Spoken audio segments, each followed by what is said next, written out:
today we're on prompt 5. So this one is called Journey and Journal by Pico Iyer. I had never thought of keeping a journal when I stepped onto a bus in Tijuana at the age of 18 to bump for 100 days down to a city in Bolivia named for peace. Surviving school hadn't encouraged introspection. Sorry, Tony's over there just lighting off a fart. It's okay. You probably couldn't hear it. Surviving school hadn't encouraged introspection, and being surrounded by more than 1,000 other boys, only boys, had made me think of writing to and for myself as not much more valuable than muttering to myself. But how could I not wish to catch the thick foliage of the jungle in Guatemala as night fell, and I tumbled into a deep ditch? How might I not wish to preserve the sensation of riding on a runaway horse up to a deserted hillside in Colombia to stare at a pre-Columbian statue almost as worn as myself? How could I stop myself from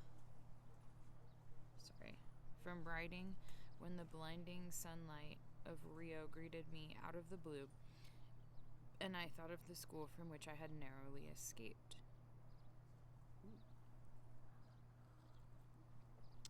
50 years on, I see a journal very differently.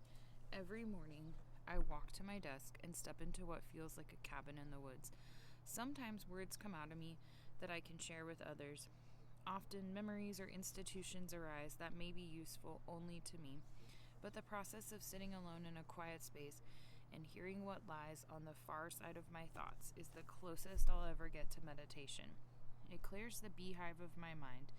It dispels the tangles that can never be truly answered, and it allows me to step back out into the clamor as refreshed and directed as if driving down from a monastery.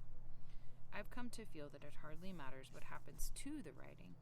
The joy and clarity come in the doing of it, and I'm no stickler for form. I haven't had a bound, pretty journal since those teenage years.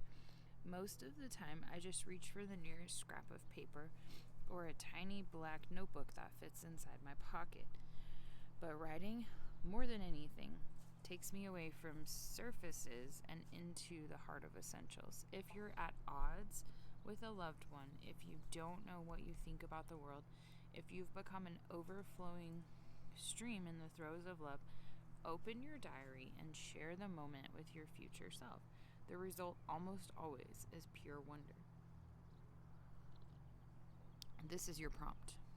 What is the moment, the place, the person, the activity that has moved you to forget the time, to lose yourself, and to return to what can feel like forgotten depths or heights?